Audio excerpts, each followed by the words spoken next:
السلام علیکم ناظرین، پروگرام میں خوش آمدید۔ پاکستان کے اندر سیاسی بحران، اس کی حقیقت کیا ہے، اس کی نوعیت کیا ہے اور یہ ملک کو کس طرف لے جا رہا ہے، اس بحران کا ہم تجزیہ آپ کے سامنے رکھتے ہیں۔ لیکن آغاز کرتے ہیں پروگرام کا ناظرین، ہم پاکستان کی آرمی کے chief army staff Ashfaq Parvez Kayani کے اس بیان سے جو کل کے وزٹ کے حوالے سے دیا گیا، لیکن بیان کے اندر 3-4 نکات بڑے اہم ہیں۔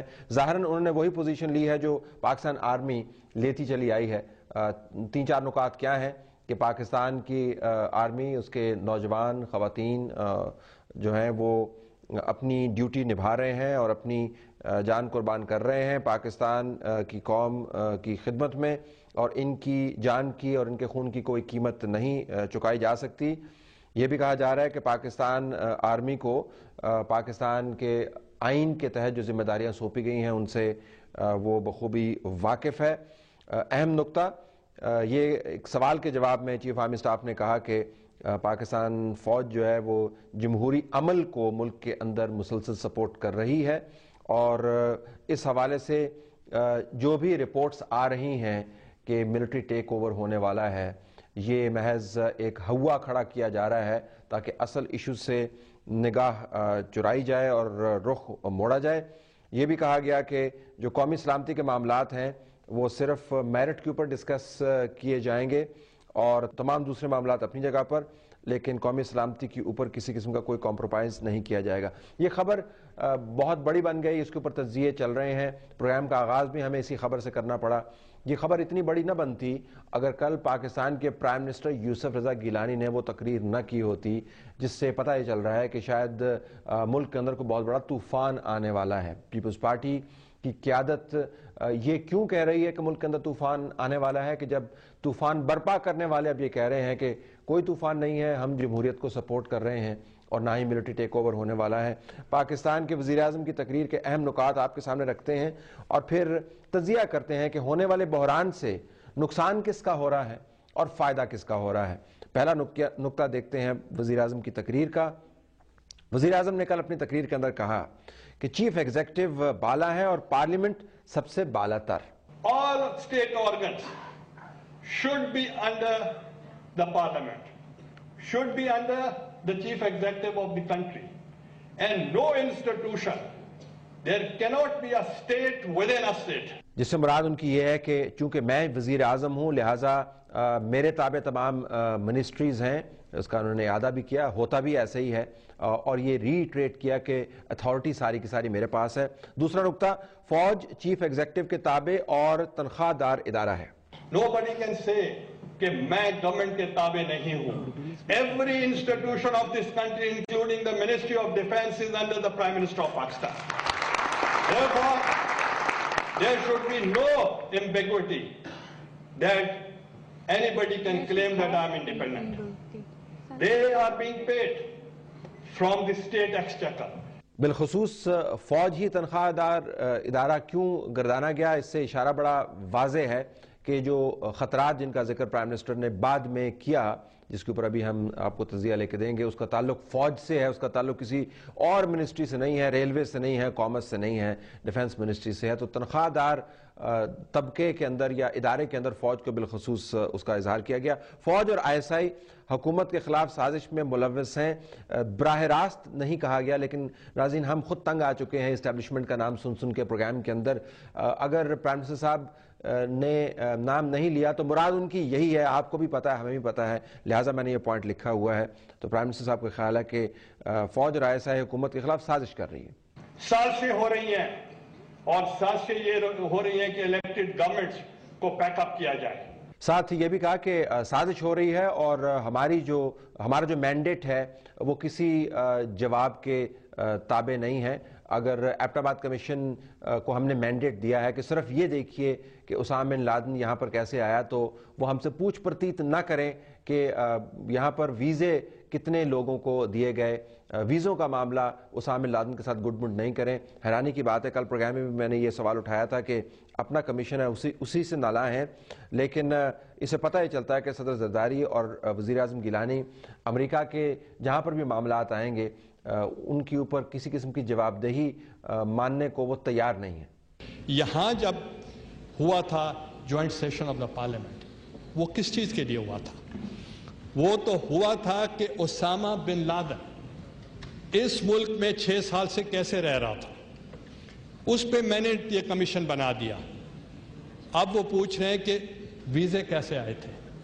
پرائم منسٹر کی تقریر کے اندر ایک اور نقطہ ہم آپ کو بطور ریمائنڈر بتا رہے ہیں، یہ بھی تھا کہ جمہوریت کو خطرے کے علاوہ اس ملک میں کوئی اور مسئلہ نہیں ہے۔ تو چیف آف آرمی سٹاف کی طرف سے جو بیان آیا اس کو پرائم منسٹر کے تقریر کے اس نقطے کے تناظر میں دیکھیے گا، جس کے اندر وہ بیان اس طرح فرما رہے ہیں کہ جیسے پاکستان کے اندر نہ بجلی کا مسئلہ ہے، نہ گیس کا مسئلہ ہے، نہ امپلائمنٹ کا مسئلہ ہے، نہ لا اینڈ آرڈر کا مسئلہ ہے، نہ اداروں کی تباہی کا مسئلہ ہے، نہ مس گورننس کا مسئلہ ہے، نہ کرپشن کا کوئی مسئلہ نہیں۔ صرف ایک مسئلہ پرائم منسٹر صاحب کو کل نظر آیا، وہ یہ ہے کہ جمہوریت خطرے میں ہے۔ تو میں ان کو بتانا چاہتا ہوں کہ ہم گورنمنٹ میں رہیں، اپوزیشن میں رہیں یا عوام میں رہیں، we'll fight for the rights of the people of Pakistan۔ اور بڑا واضح تھا کہ وہ کس کو کہہ رہے تھے۔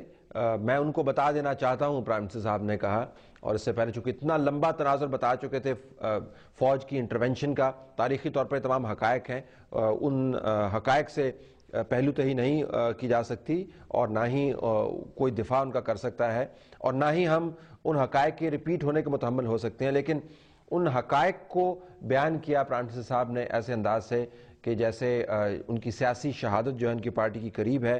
وہ کہہ یہ رہے تھے کہ سیاسی شہید ہو گئے تب بھی ٹھیک ہے، اور اگر بچ گئے تو ہم غازی تو ہیں ہی۔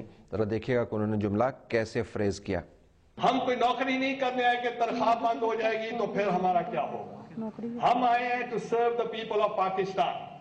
اگر we are not respected and if I can't guarantee the rights of the people of Pakistan then I have no right to be the prime minister of Pakistan. اب معاملہ یہ ہے کہ چیف آف آرمی سٹاف بھی ایک بیان دے سکتے ہیں، پرائم منسٹر صاحب بھی تقریر کر سکتے ہیں، تقریر کے اندر جو کچھ وہ چاہیں وہ کہہ سکتے ہیں۔ مولا بخش چانڈیو صاحب اور دوسرے پیپلز پارٹی کے نمائندگان یہ نقطہ اٹھا رہے ہیں جی کہ آپ خام خواہ اس کا تجزیہ کر رہے ہیں۔ پرائم منسٹر صاحب کا جب دل چاہے آئے، چیف ایگزیکٹو ہیں، انہوں نے بیان جاری کر دیا۔ ایسا نہیں ہوتا۔ ملک کے اندر جو اہم عہدوں پر تعینات لوگ ہیں ان کو تعینات کرانے کے پروسیس سے قطع نظر کم از کم ان میں اتنی عقل و دانش ضرور ہوتی ہے کہ وہ کون سا لفظ اور کون سی تقریر کہاں پر کر رہے ہیں۔ پرائم منسٹر صاحب کی تقریر کے جو متنازع نکات ہیں اگر آپ دیکھیں تو پہلا تو نقطہ یہ ہے کہ انہوں نے یہ تقریر ابھی کیوں کی۔ 3 دن پہلے پرائم منسٹر صاحب نے اسی آرمی کے بارے میں، اسی جوڈیشری کے بارے میں بڑے تعریفی الفاظ کہے تھے، اور یہ کہا تھا کہ یہ جوڈیشری اور یہ آرمی جمہوریت کو سپورٹ کر رہی ہے۔ اور اس سے پہلے اگر آپ پرانے اخبارات دیکھتے رہیں تو پرائم منسٹر صاحب نے درجنوں، اگر سینکڑوں نہیں تو درجنوں مرتبہ یہی بات دہرائی ہے۔ ان کی کوئی نشست جو ہے وہ ان جملوں سے خالی نہیں ہوتی۔ آن دا ریکارڈ بھی کہہ چکے ہیں، آف دا ریکارڈ بھی کہہ چکے ہیں، پریس ریلیز کی صورت میں بھی کہہ چکے ہیں۔ تو 3 دن پہلے جن اداروں سے خطرہ نہیں تھا، جو جمہوریت کے حق میں تھے، آج وہ خطرے کا باعث کیوں بن گئے؟ تو اچنبھے کی بات ہے کہ پرائم منسٹر صاحب کو ابھی یہ معاملہ یاد کیوں آیا۔ اور پھر یہ وزیر اعظم صاحب کی جو متضاد پالیسی رہی ہے اس نے بھی اس ایشو کو بہت امپورٹنس دے دی۔ متضاد پالیسی کیا ہے؟ ایک طرف ایک تقریر میں کہتے ہیں کہ یہ آرمی میری آرمی ہے، میں چیف ایگزیکٹو ہوں۔ بالکل درست بات ہے، چیف ایگزیکٹو کے تابع ہیں تمام ادارے۔ My military, my army is disciplined and they follow the constitution of Pakistan۔ ایک تقریر کے اندر وہ میری آرمی کی بات کر رہے ہیں، دوسری تقریر کے اندر جب وہ بات کرتے ہیں تو اس کے اندر ہم اور تم کی گردان کر رہے ہوتے ہیں۔ ایک جگہ پر کہتے ہیں کہ میری آرمی ہے، دوسری طرف کہتے ہیں کہ میں نے ان کی تنخواہیں جو ہیں وہ بڑھا دیں۔ اور ہم نے تو مشکل ترین حالات میں بھی جب because they were in the middle of war on terrorism ہم نے ان کے سیلریز بھی ڈبل کر دیے تاکہ ہمارے جو نوجوان ہیں جو اپنا آج قربان کر رہے ہیں ہمارے کل کے لیے، ہم ان کے لیے جو کچھ کر سکتے ہیں ہم کریں۔ یہ جو متضاد ٹون تھی پرائم منسٹر صاحب کی سپیچ کی، اس سے پتہ ہی چل رہا تھا کہ وہ براہ راست پیغام جو دینا چاہ رہے ہیں اس کو تھوڑا سا ڈائلوٹ کرنے کی کوشش کرتے بھی ہیں، لیکن ہو نہیں پا رہا کیونکہ پیغام دینے کا مینڈیٹ ان کے پاس بڑا کلیئر تھا۔ پھر تقریر کا مقام کیسا تھا؟ پارلیمان میں جو تقریر کی وہ تو درست بات ہے، فلور آف دا ہاؤس موجود ہے، چودھری نثار نے منسٹری آف ڈیفنس کی طرف سے ایک رات پہلے جاری کیے ہوئے بیان کے اوپر توجہ دلائی اور کہا کہ اس بیان میں آپ کی اپنی منسٹری کہہ رہی ہے کہ فوج اور آئی ایس آئی کے اوپر ہمارا کنٹرول نہیں ہے، تو اس کی وجہ کیا ہے؟ تو جس کے اوپر پرائم منسٹر صاحب نے پارلیمان کے اندر تقریر کی، لیکن اس سے پہلے وہ ایک عام سے فنکشن کے اوپر یہ تقریر کر چکے تھے، اور تقریر اتنی بڑی سیاسی سٹیٹمنٹ انہوں نے دی ہے، اور جو آڈینس تھے اس کے اندر اسکول کے بچے بھی موجود تھے۔ موقع محل جو ہوتا ہے، جو چوز کرنا ہوتا ہے، وہ بڑا ضروری ہوتا ہے۔ آپ کس کو پیغام دینے کی کوشش کر رہے ہیں اور کس جگہ پر یہ پیغام دیا جا رہا ہے۔ تو پرائم منسٹر صاحب کی جو تقریر کا مقام تھا، پارلیمان سے باہر جو تقریر پہلے کی، وہ کافی اس نے اس تقریر کو متنازع بنا دیا۔ اور پھر یہ تقریر تھی برائے تنقید یا تقریر تھی برائے تضحیک؟ یہ بہت بڑا ایشو ہے۔ پرائم منسٹر پاکستان نے اس تقریر کے اندر اپنی اتھارٹی کا ذکر کیا۔ بالکل پرائم منسٹر کے آفس کی یہ اتھارٹی موجود ہے۔ پرائم منسٹر پاکستان نے پاکستان کی سیاسی تاریخ بیان کی، بالکل درست بات ہے، تاریخ کے اندر بہت ملٹری انٹرونشنز ہوئی ہیں۔ ذوالفقار علی بھٹو کی شہادت کا انہوں نے ذکر کیا، اس کے علاوہ حکومتوں کو بھیجنے کا ذکر کیا کرپشن کے چارجز کے اوپر، لیکن تقریر کی جو ٹون تھی وہ ظاہراً تو دو انڈیویجولز کو فوکس کر رہی تھی، جنرل اشفاق پرویز کیانی اور جنرل پاشا کو، لیکن عملاً اس نے تمام کے تمام ادارے کو نشانہ بنایا۔ کوئی بھی ملک کا سربراہ کسی بھی کمپلیٹ فورس کو اس طریقے سے ڈس اون نہیں کرتا۔ باراک اوباما جو ہیں وہ اپنے ملٹری کمانڈر کو ایک سگنیچر کے ذریعے چینج کر دیتے ہیں، لیکن اس سے پہلے وہ اسکول کے بچوں کے سامنے جا کے تقریر نہیں کرتے کہ میری اتھارٹی کیا ہے اور میرے خلاف سازش ہو رہی ہے۔ اگر وہ ان کے پاس اتھارٹی ہے تو وہ اس اتھارٹی کا استعمال کرتے ہیں۔ پرائم منسٹر نے کل یہ نہیں کیا۔ اس کے علاوہ ناظرین، یہ ایک کھلی کچہری لگا دی گئی ملک کے اندر، آرمی اور آئی ایس آئی اسٹیبلشمنٹ ہمارے خلاف سازش کر رہی ہے۔ اگر وفاقی کابینہ کے اجلاس کے اندر یہ بات چیت ہوئی ہوتی، اگر پارٹی کی سینٹرل ایگزیکٹو کمیٹی کے اندر یہ بات چیت ہوئی ہوتی، اس کے بعد بیان جاری کیا جاتا، اگر ایک باقاعدہ پریس کانفرنس کی جاتی، تو شاید تقریر کے انداز کے اوپر اتنی زیادہ تنقید نہ ہوتی، لیکن عملاً ایک کھلی کچہری اور 2-3 گھنٹے کے وقفے سے تابڑ توڑ حملے، لگتا یوں تھا کہ پرائم منسٹر صاحب کو بہت جلدی ہے اپنی باتیں کہنے کی۔ تقریر کے اندر جو تکرار تھی ان کی جمہوریت کے خلاف سازش، اور جو اس کے جو اشارے تھے وہ بڑے واضح تھے، اور جو ان کی ٹون تھی اس کے اندر کوئی نئی پالیسی کا اجرا نظر نہیں آ رہا تھا، بلکہ یہ لگ رہا تھا کہ پبلک کو وہ استعمال کر رہے ہیں بنیادی طور پر ادارے کی تضحیک اور تذلیل کے لیے۔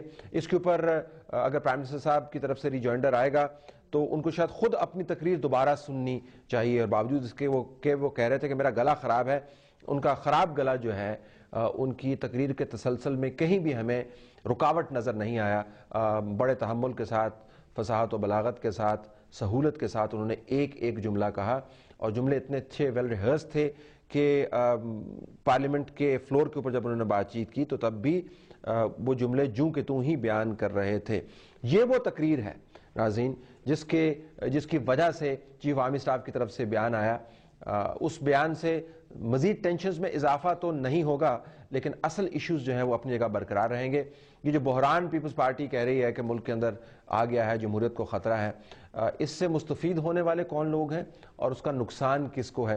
اگر آپ یہ تانا بانا سلجھا لیں تو سمجھ آ جائے گا کہ کون بحران کی بات کر رہا ہے اور بحران بنایا کیوں جا رہا ہے۔ بریک کے بعد جب واپس آئیں گے تو آپ کے سامنے دیکھیں گے کہ نقصان کس کا ہو رہا ہے اس بحران کے ذریعے اور فائدہ کس کا۔